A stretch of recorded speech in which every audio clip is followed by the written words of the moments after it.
আজ থেকে ১০ বছর আগের ঘটনা।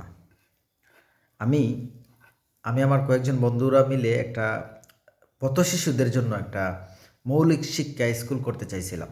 যে পথশিশুদের জন্য যারা ছুটাছুটি করে তাদের এ কেউ খোঁজখবর নেয় না।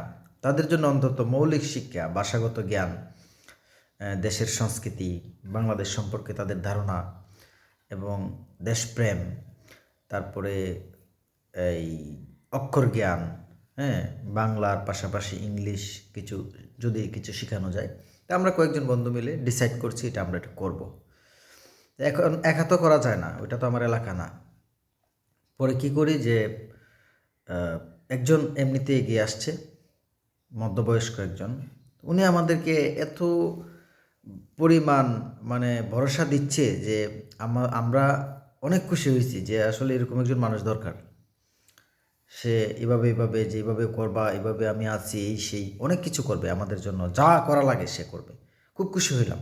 তো এক পর্যায়ে চূড়ান্ত যে আমরা করব সপ্তাহে ২ দিন, বা আমি একদিন ক্লাস নিলাম, আমার বন্ধু একদিন নিল, বা এরকমভাবে। আমাদের তো এত পরিমাণ টাকা নাই যে অনেক কিছু করে ফেলতে পারবো।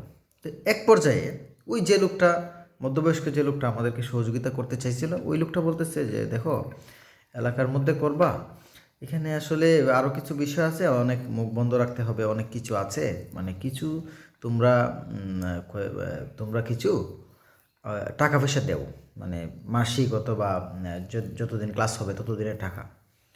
আমি অবাক হলাম যে যে লোকটা এত সহযোগিতা করব বলতেছে, যে ওই লোকটা ওই পরে কিনা টাকা চাইতেছে। তো সে আবার যুক্তি দেখাইতেছে যে এলাকার অনেক কিছু আছে, তোমরা তো আর এই এলাকার না, এই সেই। আমি এক পর্যায়ে বললাম যে না, যদি ভাড়া দিতে হয় ভাড়া দিব। কোনো জায়গায় যদি আমরা ক্লাস করাই, ওই জায়গার ভাড়া যে মালিক আছে, ওই মালিককে আমরা ভাড়া দিব, কিন্তু মানে ওই টাকাটা কেন তাদেরকে দিব। পরে সে মোটামুটি ওই যে উল্টা গেল আর কি, মানে উল্টে গেল, উল্টা তারপরে মানে ইয়ে করতে লাগলো যে না, তোমরা দিতে হবে এটা, এইভাবে এইভাবে।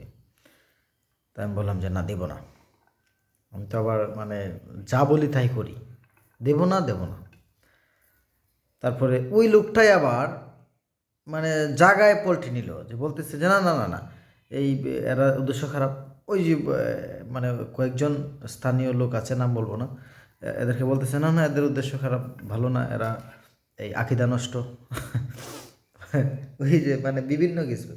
যাই হোক, শেষ পর্যায়ে আর হলো না আর কি। তো ওইরকম আসলে ভালো কাজ করতে কিন্তু জায়গা লাগে না। আপনি যেখানে আছেন ওইখানেই আপনি চাইলে টুকটাক ভালো কাজ করতে পারেন, কিন্তু ভালো কাজে বাধা আসবে, এটা বাধা দেখে আসছি আমরা, দেখে আসছি। ভালো কাজে বাধা আসবে, কিন্তু যে একদম সহযোগিতা করতে চাইবে প্রথমে, ওর কাছ থেকে প্রথম বাধাটা আসে কেন আমি জানি না।